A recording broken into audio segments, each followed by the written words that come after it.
बिस्मिल्लाहिर्रहमानिर्रहीम। अस्सलाम वालेकुम। मैं हूं जलील खान कुलाची। आप देख रहे हैं मेरा यूट्यूब चैनल। बलूचिस्तान वाक़े के हवाले से कुछ इंतहाई अहम तरीन डेवलपमेंट सामने आई है, वो आपके सामने रखनी है। मजिस्ट्रेट के हुक्म के ऊपर मजिस्ट्रेट की मौजूदगी में दोनों एहसान और बानो की कब्र कुशाई की गई। कब्र कुशाई के बाद वाक़यात को हस्पताल मुंतकिल किया गया। डॉक्टर आयशा फैज सेबा ने क्या कुछ देखा और क्या कुछ लिखा, वो आपके सामने रखना है। और इसके अलावा पोस्टमार्टम रिपोर्ट बाकायदा अब सामने आ चुकी है, वो भी मैं आपके सामने रखूंगा। और इसके अलावा अब ये केस एहसान और बानो वाला पुलिस से लेकर एक और डिपार्टमेंट के सुपुर्द किया गया है। अब इसके पीछे क्या वजूहात हैं, वो आपके सामने रखूंगा। और इसके अलावा अब तक इस केस के अंदर, क्योंकि इससे पहले 11 लोग गिरफ्तार हुए थे, अब इस केस के अंदर मजीद कुछ और लोग भी गिरफ्तार हो चुके हैं।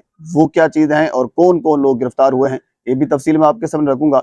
और इसके अलावा हमारे कुछ सीनियर जो जर्नलिस्ट हैं, वो वजीर आला की प्रेस कॉन्फ्रेंस जो कि गुज़श्ता वीडियो के अंदर मैंने आपके सामने रखी थी, उससे शदीद इख्तलाफ कर रहे हैं। वो किस बुनियाद के ऊपर कर रहे हैं, वो भी मैं आपके सामने रखूंगा।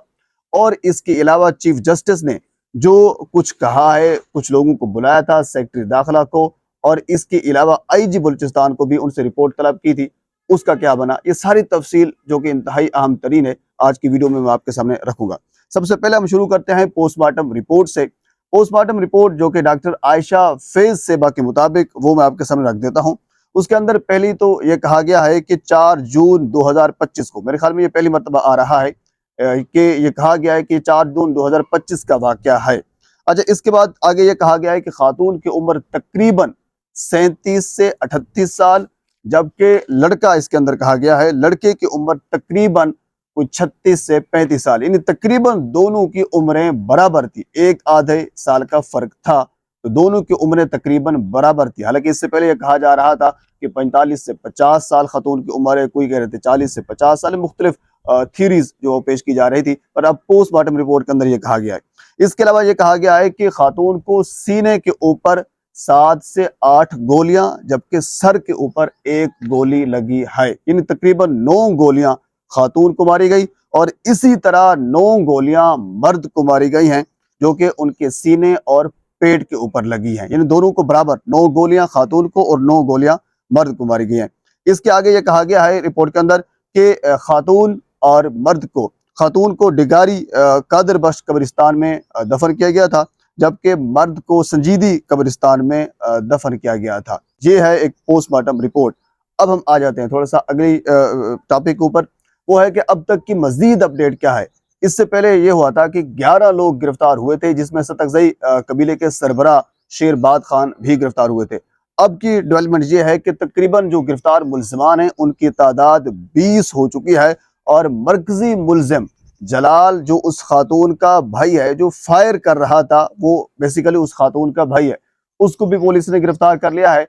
और इसके अलावा एक और मरकजी मुल्जिम बशीर अहमद, जिसका नाम लिखा गया है, जो कि उस खातून का गालिबन चच्चा बताया जा रहा है, उसको भी गिरफ्तार किया जा चुका है। यानी अब 11 से गेम 20 अफराद तक पहुंच चुके हैं, 20 अफराद को गिरफ्तार किया जा चुका है।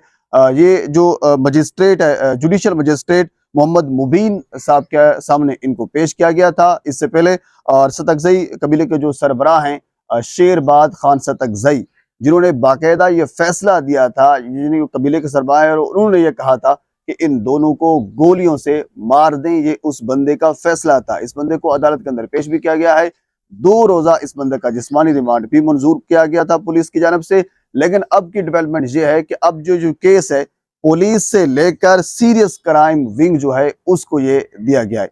अमूमन हम ये देखते हैं कि जब भी कोई इंतहाई अहम तरीन अहमियत वाला केस हो, जिसमें यानी लोगों की दिलचस्पी, या जिसमें इंसानी हकूक की वायलेशन, या जिसमें जुल्म सितम ज्यादा किया गया हो, जुल्म के पहाड़ टूटे गए हों, तो फिर उसमें मुख्तलिफ एजेंसीज को या बाकी जो इदारे हैं कानून नाफिज करने वाले को, उनको शामिल किया जाता है, ताकि तहकीकात में, ताकि इन्वेस्टिगेशन में कोई असर रसूख ना डाल सके। बेसिकली जो यानी पुलिस से केस लेकर सीरियस क्राइम विंग को केस देना, उसकी वजह सिर्फ यही हो सकती है।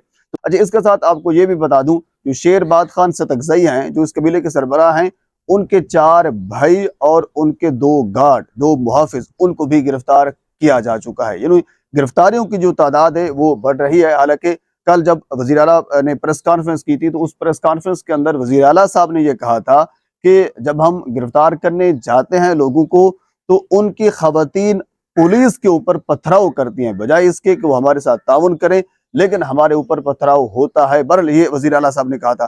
اچھا، اس کے ساتھ میں تھوڑی سی وہ بھی آپ کے سامنے رکھوں گا۔ جو ہمارے سینئر جرنلسٹ ہیں وہ وزیر اعلیٰ صاحب کی پریس کانفرنس کے اندر جو الفاظ کہے گئے تھے ان کے اوپر شدید تنقید کا اظہار کر رہے ہیں، اور میں بھی یہ سمجھتا ہوں کہ بالکل تنقید ہونی چاہیے۔ اچھا، ایک تو یہ ہے کہ سٹوری کچھ لوگ ابھی تک اس چیز کے اوپر ڈٹے ہوئے ہیں کہ یہ سٹوری جو وزیر اعلیٰ صاحب بتا رہے ہیں یہ سٹوری ایسے نہیں ہے کہ خاتون جو تھی وہ 5 بچوں کی ماں ہے، خاتون اس سے پہلے 2-3 مرتبہ بھاگ گئی تھی، خاتون اس سے ان کے کوئی آپس میں غیر ازدواجی تعلقات آپس میں تھے، یعنی اس قسم کی۔ تو اسی چیز کے اوپر طلعت حسین صاحب ہمارے سینئر جرنلسٹ ہیں، انہوں نے اپنے پروگرام کے اندر کہا ہے، سبوق سید صاحب نے کہا ہے، سوراب برکت صاحب نے کہا ہے، باقی مختلف اور بھی تقریباً تمام تر سینئر جو کمیونٹی ہے وہ اس چیز کے اوپر تحفظات کا اظہار کر رہی ہے کہ وزیر اعلیٰ صاحب کو کم از کم اس خاتون کی کردار کشی نہیں کرنی چاہیے تھی، اور ایسا ہی ہے۔ ویسے تو ہمارا قانون تو دور کی بات ہے، اسلام بھی یہی کہتا ہے کہ اگر کوئی بندہ اس دنیا سے چلا جائے تو آپ اس کے پیچھے اس کی کردار کشی نہ کریں، لیکن وزیر اعلیٰ صاحب نے بیٹھ کر اب ایک تصویر میں نے گزشتہ ویڈیو کے اندر آپ کے سامنے رکھی تھی، بڑی وائرل ہوئی، جس میں شیرباد خان صدقزئی صاحب کے ساتھ وزیر اعلیٰ صاحب بیٹھے ہیں، ان کے گہرے مراسم ہیں، بڑے اچھے تعلقات ان کے ہوں گے آپس میں۔ اب اللہ بہتر جانتا ہے کہ اس کے پیچھے کیا وجوہات ہیں۔ وزیر اعلیٰ صاحب ایک خاتون کی کردار کشی کیوں کر رہے تھے؟ یعنی وزیر اعلیٰ صاحب سے یہ کسی نے پوچھا نہیں تھا کہ آپ بتائیں ان کے بچے کیا ہیں، آپ بتائیں آپس میں ان کا کیا کوئی غیر ازدواجی تعلقات تھا نہیں تھا، آپ یہ بتائیں ہمیں کہ وہ پہلے کتنی مرتبہ بھاگ گئے تھے۔ یعنی یہ وہ سوالات تھے جو معنی خیز نہیں تھے، لیکن وزیر اعلیٰ صاحب نے ان کے جوابات دیے۔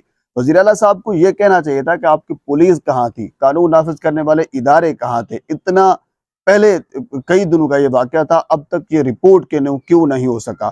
اب تک رپورٹ نہ ہونے کے باوجود جو ملزمان ہیں وہ دندناتے پھر رہے ہوں گے۔ ظاہر سی بات ہے یہ سوالات تھے جو وزیر اعلیٰ صاحب کو جوابات دینے چاہیے تھے، بہرحال انہوں نے الٹا اس خاتون کے اوپر الزامات بھی لگائے اور اس کی کردار کشی بھی کی، جس کی وجہ سے نہ صرف ہمارے سینئر جرنلسٹ کو بلکہ باقی جو کمیونٹی ہے، تمام تر جو پاکستانی ہیں، ان کو ان تمام تر چیزوں کے اوپر تحفظات ہیں۔